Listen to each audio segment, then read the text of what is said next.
Hello, everyone. Reverend Beth Simmons here, welcoming you to another midweek moment. It is the third week in October.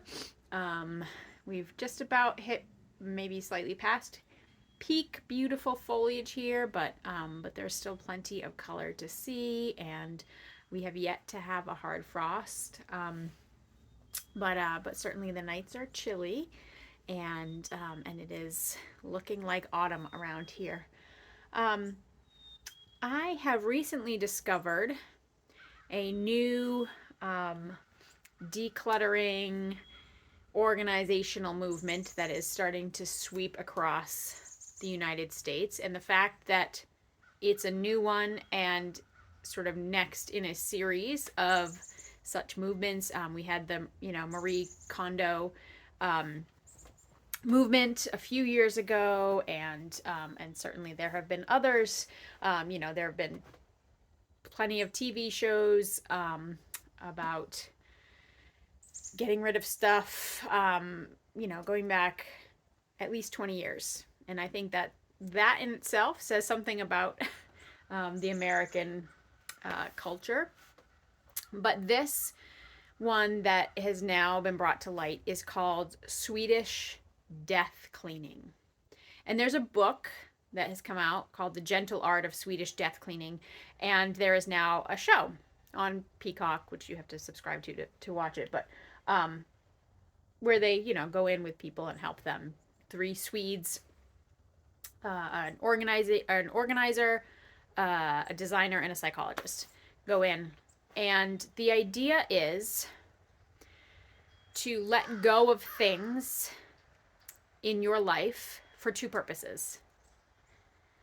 First, so that when you die, the people who come after you, your friends, your family who are still left behind, are not left to deal with the minutia and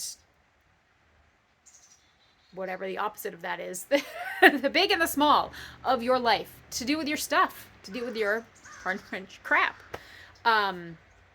Those of us who are sort of in that sandwich generation, perhaps we've done this already for our parents, or perhaps we've seen it done with our grandparents. When they left behind, all their stuff gets left as well, and we are left to deal with it, and while we're grieving, and not only deal with the physical stuff, but with the emotional baggage that stuff carries. So that's the first part. The second is to let go of the stuff to enable you to be present and living right now.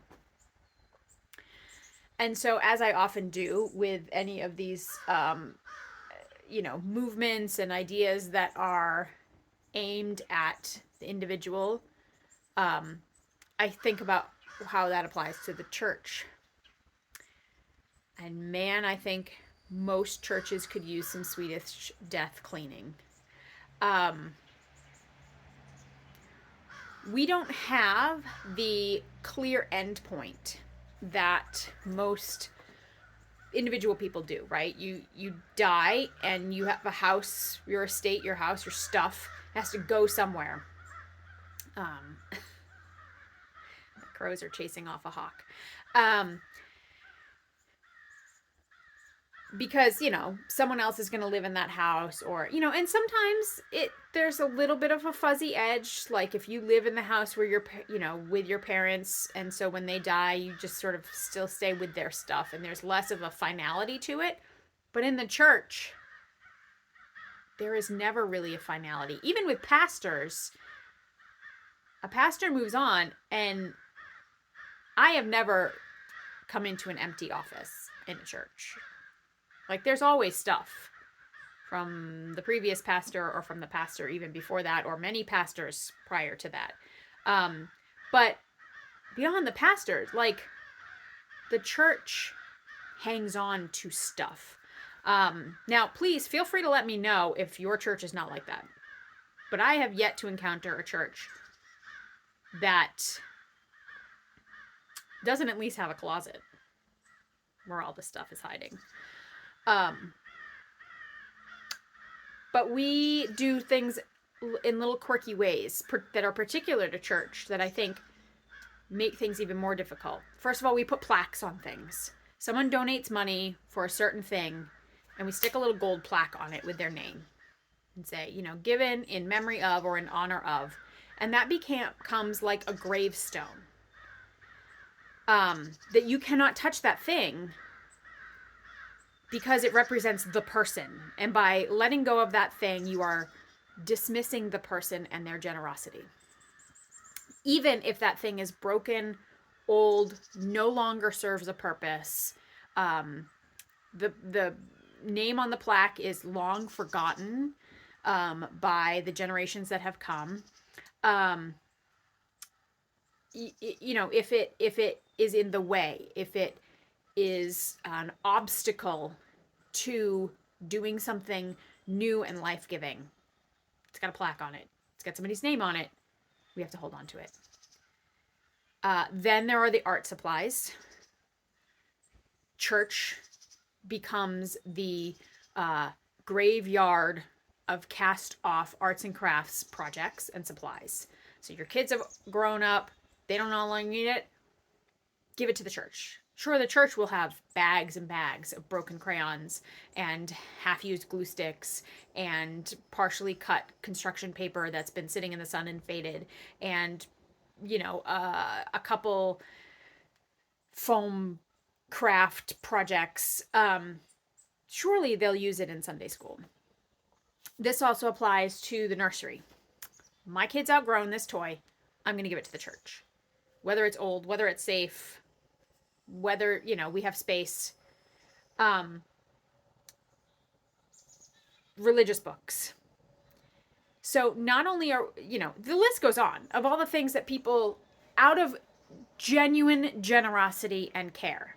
Absolutely. I'm not dismissing this idea and love the idea that people want to give to the church. Yet, often it is because they don't know what else to do with it, because they have this stuff and they don't know what to do with it. And so at least they can feel good if they give it to the church and they feel like it's going to be used. Except the church, then, the people of the church, for generations are left to deal with this stuff just the same way that your grandma didn't know what to do with that China teapot that, Aunt Sally gave her for her wedding that she literally has never used, and she has sat collecting dust for generations. But here, you take it, and now you have to keep it because it's from grandma and it's associated with her.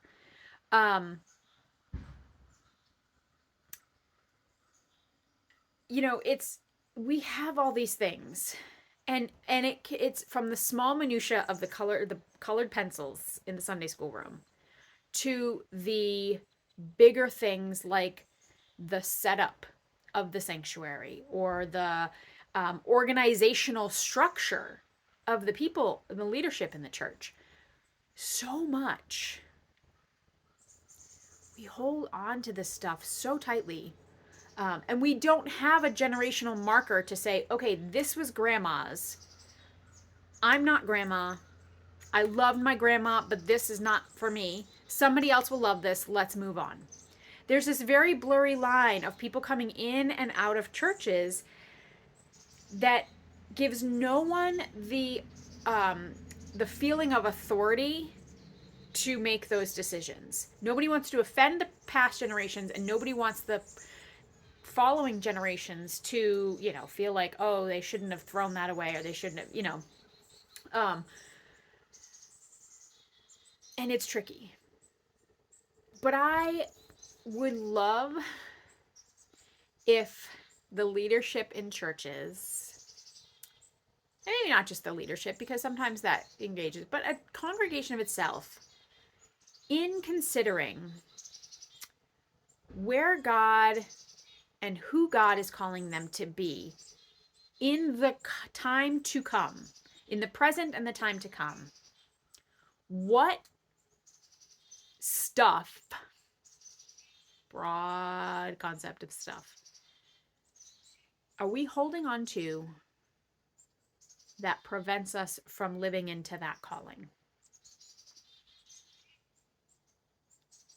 What stuff are we holding on to that prevents us from living into God's calling for our life as a church now and in the coming days? history is important. Absolutely, especially when you're like our congregation and have a very long history. 1788 is when our congregation was founded. Okay, which compared to Europe is nothing, but in the United States, that's old. We have a couple hundred years, more than that, of history in this church. And there is something to be said for that. We have longevity, we have continuity, and we have this stuff. This stuff that weighs us down and lets us not be able to try new things in the way that newer churches who are starting off fresh do. Can we examine the stuff of the church and let it go if it's very obvious the generations to come are not going to want it? The Bibles that are in a translation that are very patriarchal. The hymnals that are falling apart. The baby toys that are not even safe anymore. The copies of the bulletins, every single one going back 50 years.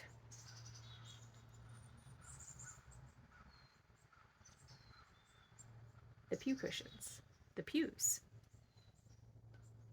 the whatever. Think about the things. The dishes in the kitchen. The dishes in the kitchen, y'all. Are they useful? Is the next generation, however long that takes to get, right? So in 40 years, let's say, when I'm hopefully in my last 40 years, on my way out, is the church still going to have the same stuff? Are they going to be struggling with what to do with it? God, I hope not. And is the stuff keeping us from living our life now? We don't want the church to die. Unlike people who we know are going to die sometime, every single one of us, none of us gets out of this alive. Some point or another, and we don't know when it's going to be, we are going to die. This is another thing of the Swedes, is that they talk about death all the time. And Americans are all about the youth and living forever. And I think this is why we put plaques on things, because this is a way we want to live forever. But if we accept that we die, and we will not be around to deal with this stuff in the church, and if we want the church to live through the next generations, we have to let go of some things. So we can make space. So we can free energy. So we can free creativity. You don't get very creative with Sunday school projects if you're always just feeling guilted into using the stuff that is there. That's not awesome. That's been sitting on a shelf for 20 or 30 years, that is falling apart, or, markers are worn out, or there's only brown left.